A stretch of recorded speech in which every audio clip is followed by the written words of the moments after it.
Hello students, welcome to my channel Hayat academy. और आज का हमारा टॉपिक है बायोलॉजी का chapter number 2 structure of chromosomes class 10th के लिए। Structure of chromosome, cell cycle and cell division, ये तीन टॉपिक एक चैप्टर में कवर हुए हैं जो मैं भी आपको 3 पार्ट्स में ही कवर कराऊंगी। तो आज हमारा पार्ट 1 है जिसमें मैं आपको सिर्फ स्ट्रक्चर ऑफ क्रोमोसोम्स के बारे में बताऊंगी।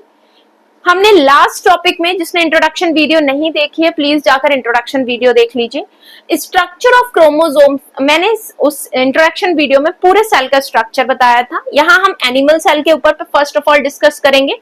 तो एनिमल सेल में मैं आपको बता रही हूँ कि यहाँ पर हमारा क्या होता है, सेंट्रियोल्स होते हैं जो कि प्लांट सेल में नहीं होते हैं। अब क्रोमोसोम क्या चीज होती है? क्रोमोसोम एक कंडेंस्ड मटेरियल है। किसका? डीएनए का और प्रोटीन। डीएनए और प्रोटीन जब कंडेंस्ड होकर कॉइल होते हैं तो वो क्रोमेटिन फाइबर बनाते हैं, और ये क्रोमेटिन फाइबर फर्दर कंडेंस्ड होता है, इकट्ठा होता है, और वो क्या बनाता है? क्रोमोसोम बनाता है। तो ये हमारा एक एक पार्ट को दोबारा से समझ लेते हैं डायग्राम के थ्रू। ये एनिमल सेल है। एनिमल सेल में ये जो पूरा है, इसके अंदर दो ऑर्गेनल्स होते हैं। ये जो दो ऑर्गेनल्स होते हैं ये कहलाते हैं सेंट्रियोल, और ये सेंट्रियोल कहाँ जाने लगते हैं? At the time of cell division ये पोल्स पर आने लगते हैं, इस साइड मूव करते हैं। ठीक है, यही एनिमल सेल के डिवीजन की आइडेंटिफिकेशन पॉइंट होता है कि centriole comes towards the pole. Next है, यहाँ बीच में सेंटर्ड न्यूक्लियस होता है। न्यूक्लियस के अंदर ये न्यूक्लियर मेम्ब्रेन है, ये न्यूक्लियर पोर है, और ये न्यूक्लियोलस है जो हेल्प करता है आपके किस चीज में? न्यूक्लियोलस हेल्प करता है प्रोटीन सिंथेसाइज करवाने में राइबोसोम्स के थ्रू, और राइबोसोम्स भी बनाने में हेल्प करता है। नेक्स्ट है हमारा ये chromatin fibre, a thread like structure that is called the chromatin fibre present in the nucleus. अब ये क्या होता है कि क्रोमोसोम की जब डिस्कवरी हुई तब पता चला कि ये जो हमारा थ्रेड लाइक स्ट्रक्चर है, ये थ्रेड लाइक स्ट्रक्चर ये कंडेंस होने लगता है। ये किस तरह से कंडेंस होने लगता है? ये इस तरह से, पहले इस तरह का था, उसके बाद ये और कंडेंस होता है। ठीक है, कंडेंस होकर ये थोड़ा थोड़ा आपको अपीयर होने लगेगा, इस तरह से कंडेंस होगा, और उसके बाद जो नेक्स्ट स्ट्रक्चर निकल के आता है ये आता है आपका क्रोमोसोम। ये आपका क्रोमोसोम बन जाता है। क्या चीज? बहुत सारे क्रोमोसोम्स बन जाते हैं क्रोमेटिन फाइबर से ही। नेक्स्ट हम सबसे पहले क्रोमोसोम की डेफिनेशन देखते हैं। Chromosomes are highly coiled ribbon like structure formed by the condensation of chromatin fibre. क्या लिखेंगे डेफिनेशन अगर हम क्रोमोसोम की? सिर्फ आपको याद रखना है, highly coiled structure formed by the condensation of chromatin fibre. तो पहली चीज तो हमारी क्लियर हुई, क्रोमेटिन फाइबर कहाँ होता है? न्यूक्लियस के अंदर एक थ्रेड लाइक स्ट्रक्चर होता है जो क्रोमेटिन फाइबर होता है। At the time of cell division chromatin fibre condenses itself, and when it is condenses itself it become chromosome. ये क्रोमोसोम बन जाता है। तो ये हमारा क्रोमोसोम का स्ट्रक्चर यहां तक फिनिश हो रहा है। उसके बाद हम देखेंगे नेक्स्ट के क्रोमेटिन जो है हमारा, क्रोमेटिन फाइबर वो बनता किससे है बेसिकली? तो क्रोमेटिन फाइबर जो हमारा बनता है वो बेसिकली बनता है, ये जो क्रोमेटिन फाइबर मैंने आपको दिखाया, ये क्रोमेटिन फाइबर हमारा दो चीजों से बन रहा है। The first of all DNA, the second one is protein, and इस प्रोटीन का नाम होता है हिस्टोन प्रोटीन। ठीक है, डीएनए और histone protein. Is that clear? अब होता क्या है, हिस्टोन प्रोटीन का नंबर होता है 8, यानी कि ये 8 1 2 3 4 5 6, इसी के ऊपर 7 8 इस तरह से क्लस्टर होता है, और उसके ऊपर डीएनए कॉइल होता है, देन अगेन से 8, इस तरह से ये कंडेंस होते जाते हैं और क्रोमोसोम बनाते चले जाते हैं। ठीक है, इस तरह आपकी क्रोमोसोम बनने के फॉर्मेशन किससे शुरू होती है? DNA ladder. अब डीएनए का लैडर देखेंगे कि कैसा होता है। अब यहां से हमारा डीएनए का लैडर निकल रहा है। डीएनए का लैडर कैसा होता है? द फर्स्ट ऑफ ऑल हम पढ़ रहे हैं डीएनए का स्ट्रक्चर। ठीक है, डीएनए में क्या क्या होता है बेसिकली? बहुत इंपॉर्टेंट क्वेश्चन है, मैक्सिममली पूछा जाता है। एक होता है इसमें फॉस्फेट ग्रुप, और फॉस्फेट ग्रुप के साथ अटैच होती है एक पेंटोस शुगर, और पेंटोस शुगर के साथ अटैच होता है आपका एक बेस पेयर। ठीक है, फॉस्फोरस और शुगर ये कभी भी चेंज नहीं होते हैं, ठीक है, लेकिन बेसिकली जो मेन चेंज होते हैं वो हमारे क्या होते हैं, बेस पेयर। ये जो बेस पेयर हैं ये हमारे 4 टाइप के होते हैं।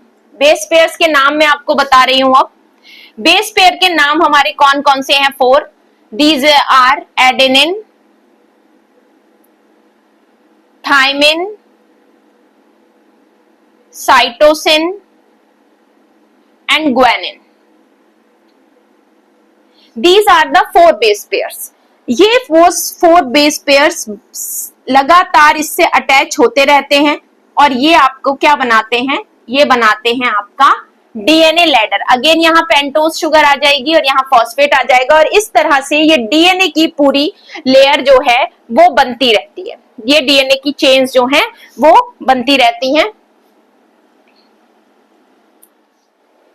Let's take the quick revision of the topic. That is, हमारा क्रोमेटिन फाइबर किससे बनता है? DNA, histone, 8 histone protein. DNA के साथ 8 हिस्टोन प्रोटीन ज्वाइंट होकर हमारा क्रोमेटिन फाइबर बनता है। Chromatin fibre highly coiled structure जब हो जाता है, हाईली कॉइल्ड स्ट्रक्चर होता है तो उसको what we called it, that is called the chromosome.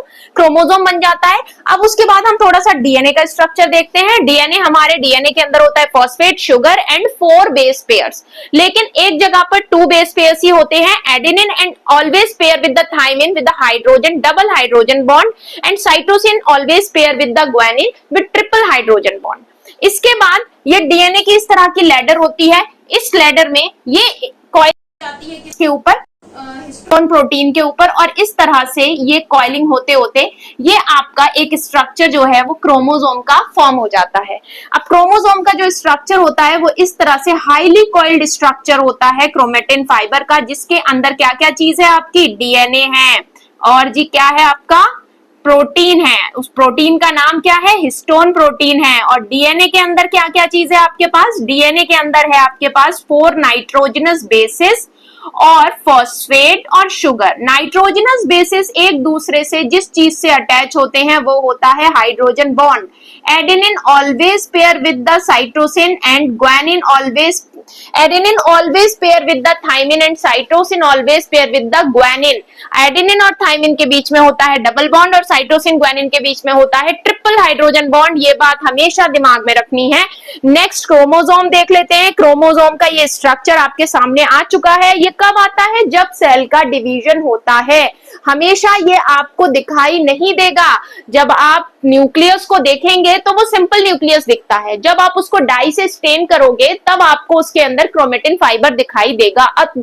Fine thread like structure appears in the nucleus, that is called the chromatin fiber। और chromatin fibre को जब सेल को डिवाइड होना होता है तो क्रोमेटिन फाइबर अपने आप को कंडेंस करता है। कंडेंस करके कैसा बन जाता है? इस तरह का क्रोमोसोम बन जाता है।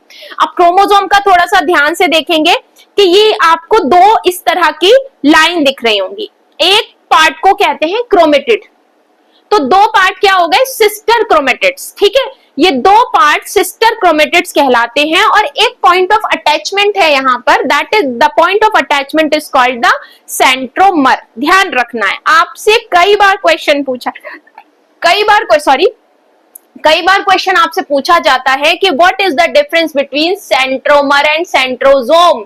सेंट्रोजोम इनको बोलते हैं, सेंट्रोजोम सेंट्रियोल को बोलते हैं। तो centrosome are the organelle of the cell which helps which at the time of cell division which take part and which come towards the pole। ये तो सेंट्रोजोम का हो गया। And centromere present in at the attachment point of 2 sister chromatids in the chromosome. जब 2 sister chromatids आपस में join होती हैं और जो अटैचमेंट पॉइंट होता है उस अटैचमेंट पॉइंट को सेंट्रोमर कहा जाता है। समझ आ गई बात?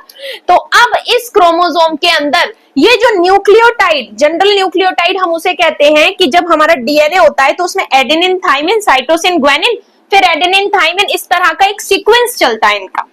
बेस पेयर्स का जब सीक्वेंस चलता है adenine, thymine, cytosine, guanine, adenine, thymine, cytosine, guanine. अगर ये चल रहा है तो एक इसका क्या हुआ, ये एक न्यूक्लियोटाइड हो गया। Specific arrangement of the base pairs in the DNA is called the nucleotide, जिसके साथ आपके शुगर और वो भी पूरे जुड़े होंगे। उस पूरे सीक्वेंस को हम क्या बोलेंगे, न्यूक्लियोटाइड बोलेंगे। और ये होते हैं हमारे जीन्स। क्या हुआ, ये specific sequence of nucleotides in the chromosome are called the jeans.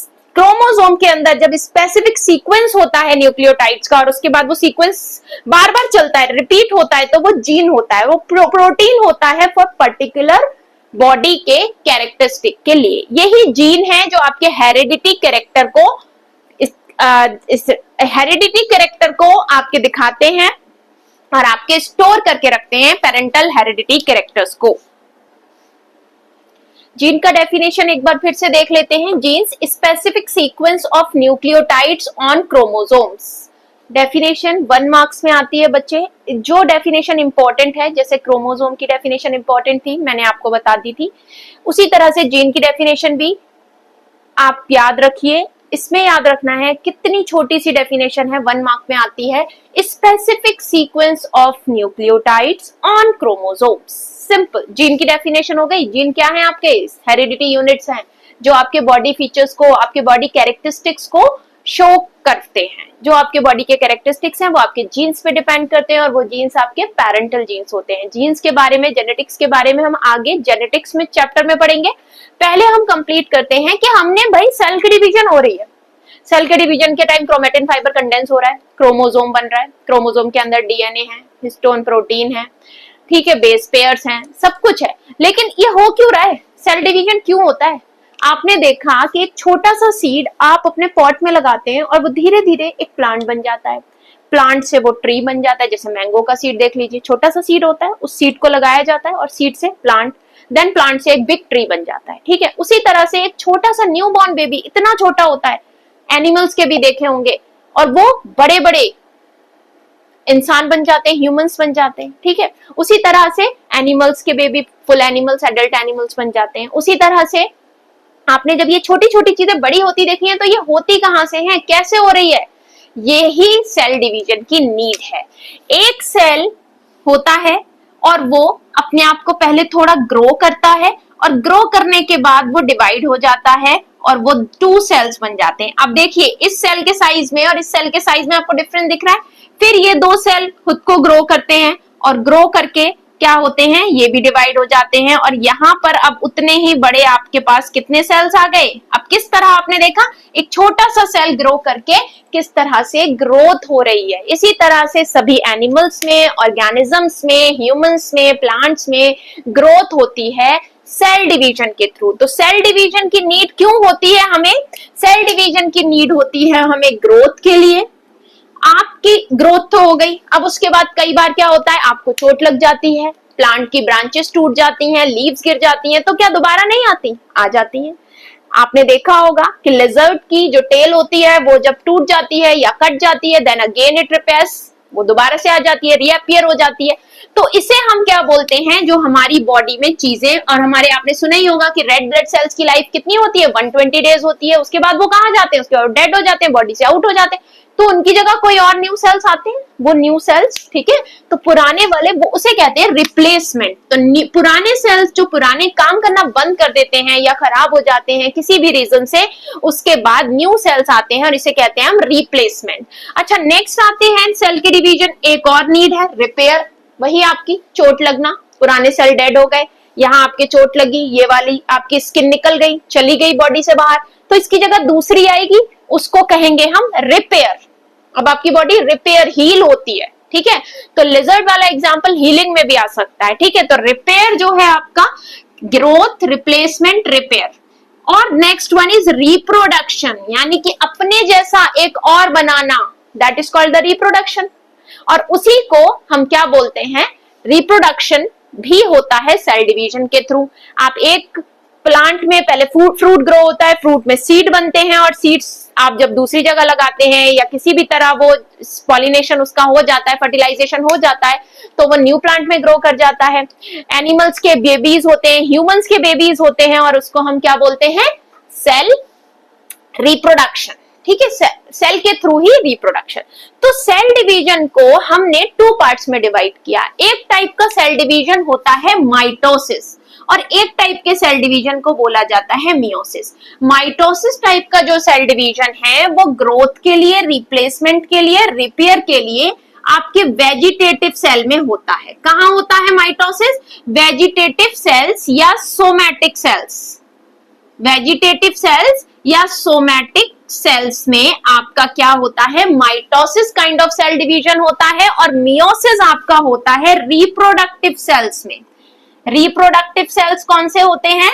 जो आपके रिप्रोडक्शन के लिए गैमेट्स, मेल और फीमेल गैमेट्स होते हैं, और वो उनमें जो रिप्रोडक्शन, उनमें जो सेल डिवीजन होगा वो अलग टाइप का होता है। वो आपके सिलेबस में नहीं है, लेकिन थोड़ा सा सिलेबस में है, वो हम डिस्कस करेंगे। तो वो जिस टाइप का आगे फर्दर पार्ट में डिस्कस करेंगे। तो meiosis is the type of cell division which occurs in the reproductive cells. And reproductive cells आपके कौन से होते हैं? Male and female gamete. Male and female gametes में, रिप्रोडक्टिव सेल्स में meiosis kind of cell division होता है। Mitosis cell division growth, replacement, repair के लिए होता है, जो वेजिटेटिव सेल और सोमैटिक सेल्स में होता है।